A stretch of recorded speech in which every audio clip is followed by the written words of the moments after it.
The title of my remarks is Essentiality of Policy Framework for Promoting Literacy.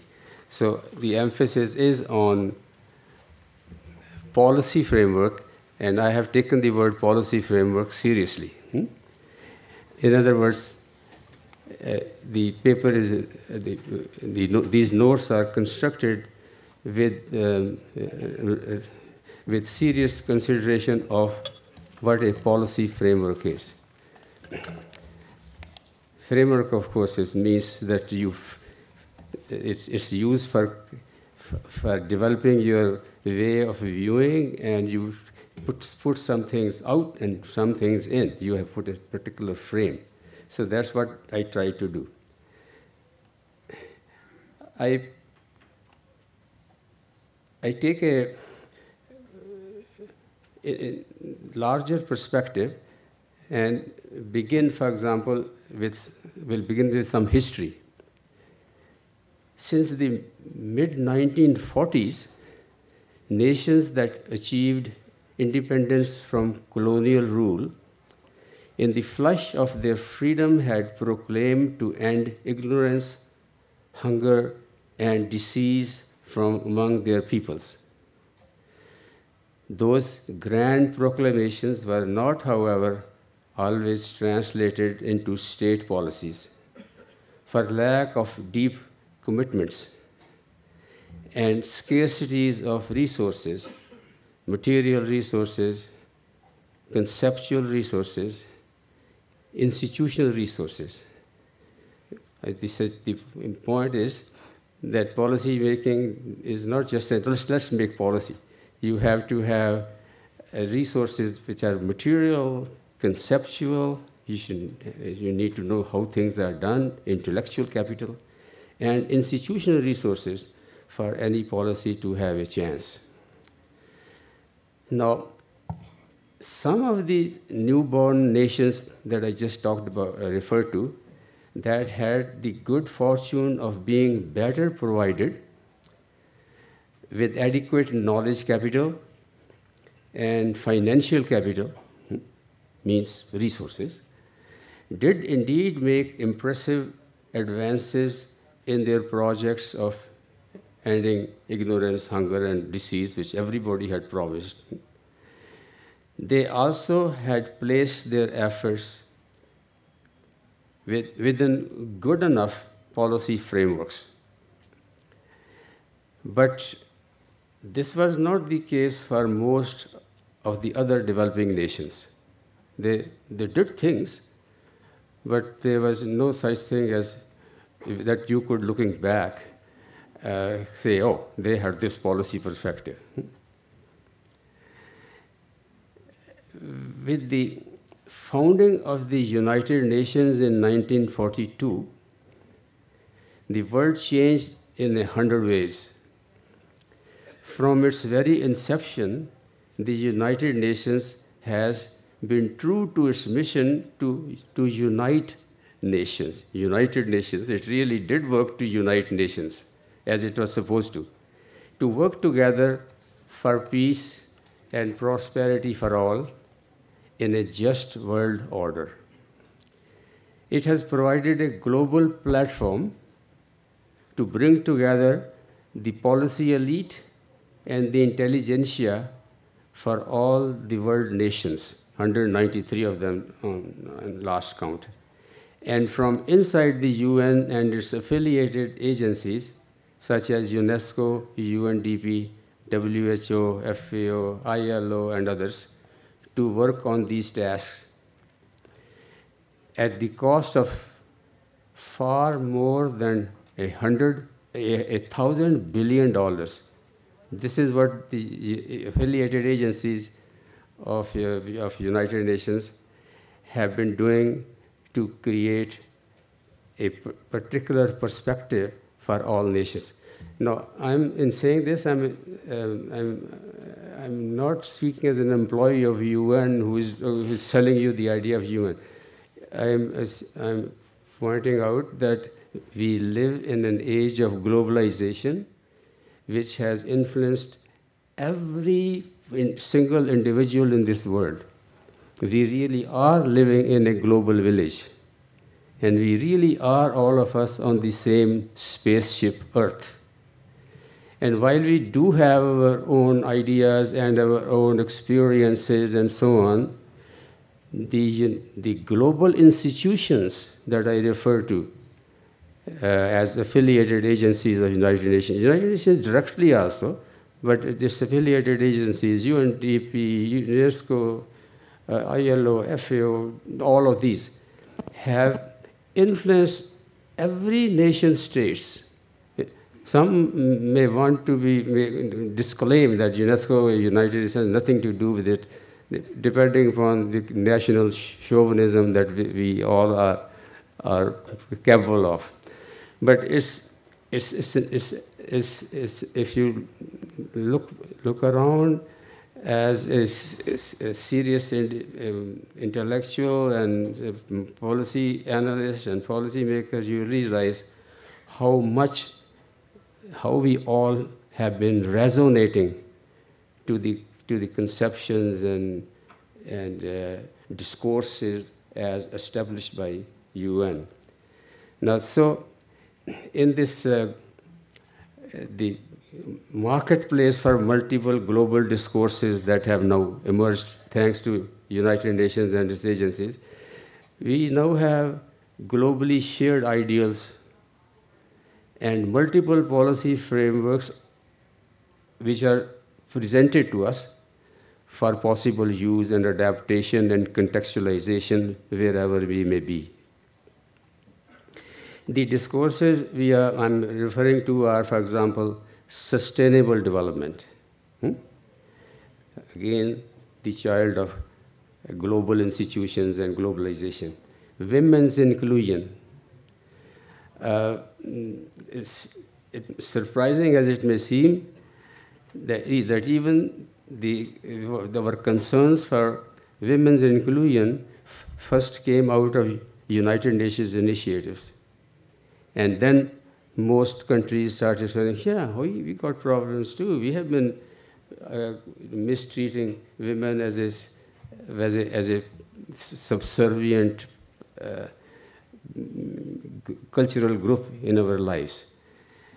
And then literacy, adult education, and lifelong learning, each with its particular language of discourse, which means that these are not just words, common sense words that that we can go to in the dictionary meanings. They all have been given new meanings in these discourses.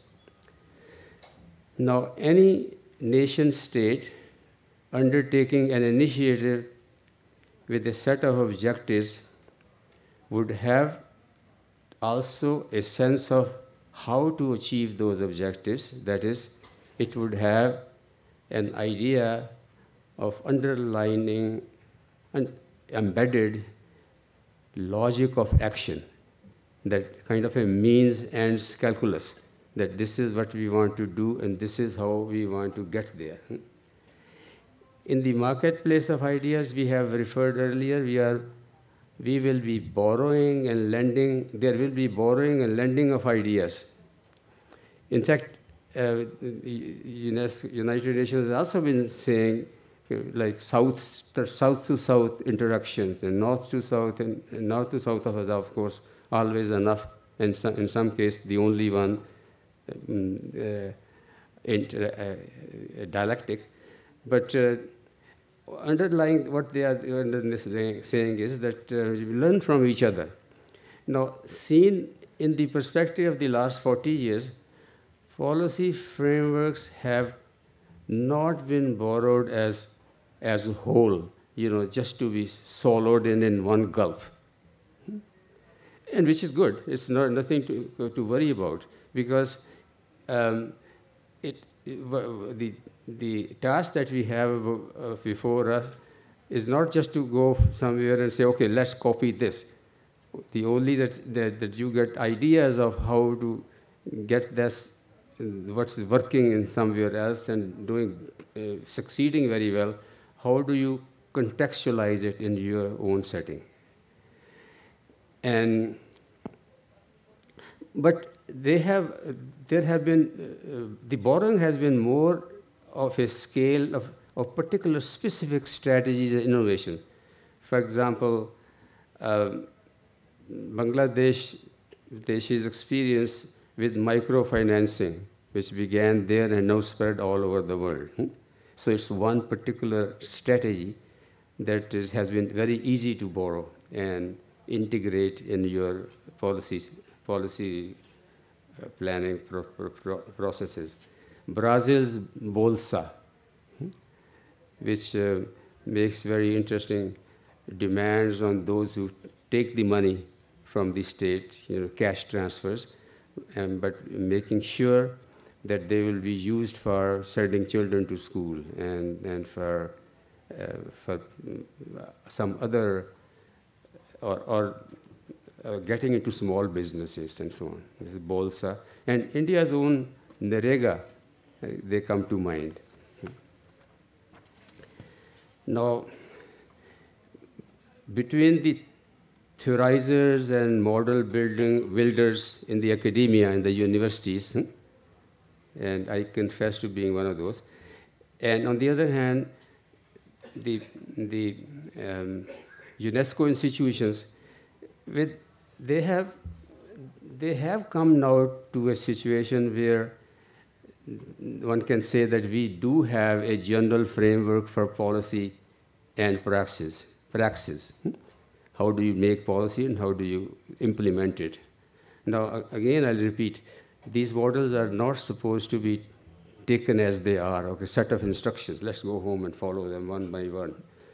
Only they are meant, for their intelligent use requires that you get that general model and put it in your own particular context. And sometimes the nation may be too large. For example, India, China, Nigeria, the model may not be usable even in all parts of the country. One may have to do 5-10 different contextualizations. So one for this area, which is more or less homogeneous and generic, one for this area, one for this area, and so on. Now, all these models that are suggested now, they emphasize greatly the need to pay respect to the context, which I have been saying. And the contexts themselves are of two major types: theoretical context and then the social context. In the theoretical context, for example, everybody is now beginning to remind you that you have to have a systems concept, that things are related with each other. And that human beings look at the world from where they are standing, and you have to realize that there are individual interests and self-interests that people have, both policymakers and the beneficiaries of those policies. And so you need to understand what you are doing. Planned change is not a positivist kind of idea. You put A, you insert A, and B will happen. So those that's one context. The other is, of course, globalization, in which the political economy is very important. Now, another thing we have now understood is that policy is not just one thing. There are 4 policy processes which are integrated with each other: policy analysis, policy formulation, policy implementation, and policy evaluation. And you have to be aware of all of these. And then there are policy attributes. Whichever the in this chain, wherever you are standing, you got to make sure that the policy is principled, that you are not democracy trying really to subvert democracy and serving the interests of only some people. They should be principled, moral, and they should be professional. Just because you have a position of power sitting in a chair where just because you come to have an important seat, you find an appointment, that doesn't mean you have immediately become an expert in the job you have been assigned. Now, so you have to be professional. You have to learn to do you have to know what the social sciences tell you, and what economic situations tell you, and so on. So professional quality, and then it has to be practical. If you don't have the resources to deliver, things won't happen. So this matrix of the policy processes and policy attributes has to be kept in view. Now, with this background, I'll quickly run through make some substantive points. Now, for example, one, systems theory would provide the best theoretical context. Political economy of a nation now prevailing, and as they aspire to, must not be neglected. Literacy is more than just a reading and writing. It's a new technology of intellect. It changes your whole way your mind works, the way you view at the world. And literacy today is the fundamental instrument of all learning in our modernizing world. Another point, literacy and adult education are interpenetrated. Today, there are hardly any programs of adult education that are planned on the assumption of working with illiterate adults. It used to be, we used to talk about people going in and communicating everything orally. And they said, literacy can wait, let's go do the adult education right away. It wasn't a very sensible idea. Now, another point I make is that lifelong learning has become a very popular phrase, but it is both a sensible idea, but it's also partly ideological. We should not forget that lots and lots of lifelong learning won't happen unless there's a lot of lifelong education. You cannot just say, okay, now you're independent learner, go ahead. No, lots and lots of adult education, lifelong education will have to be done before the situation before you have an environment where people will start engaging in lifelong learning behavior. Development, as you know, has now evolved from, it used to be economic development, now it's social development and political development, and the latest now is sustainable development, which with emphasis on green industrialization and protection of environment. Women inclusion, as I have said, is a very important consideration. Now, policymakers and practitioners themselves, and they need to realize that the state should play a central role in all adult education sustainable development. And number two, while the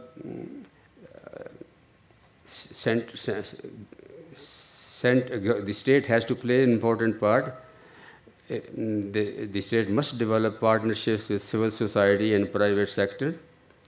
Combining mass campaign strategy with selective intensive targets is always a good approach.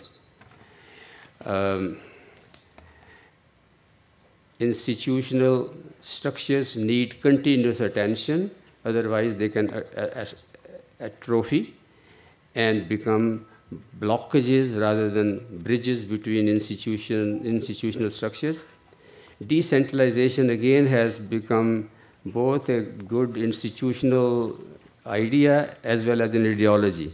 You got to understand that decentralization in fact requires at the same time a centralization of purpose and commitment and ethical norms. And somebody has always to be sitting at a central position and making sure that decentralization has not started working against you. And without capacity building, it's a matter of the blind leading the blind. You got to develop intellectual and technical capacities. Curriculum development should be gender sensitive.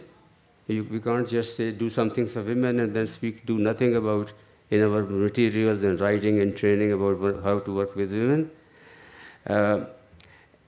The needs of both learners and teachers should be served in this curriculum development perspective. And an important idea which I think for me is very important is that we need to do both some unlearning and relearning and new learning. We get carried too much away by saying traditional knowledge because it's traditional, because our ancestors have worked with it, therefore it's sacred. It may be, but there are many, many things where we need to teach and face to face and directly and say these things must be unlearned.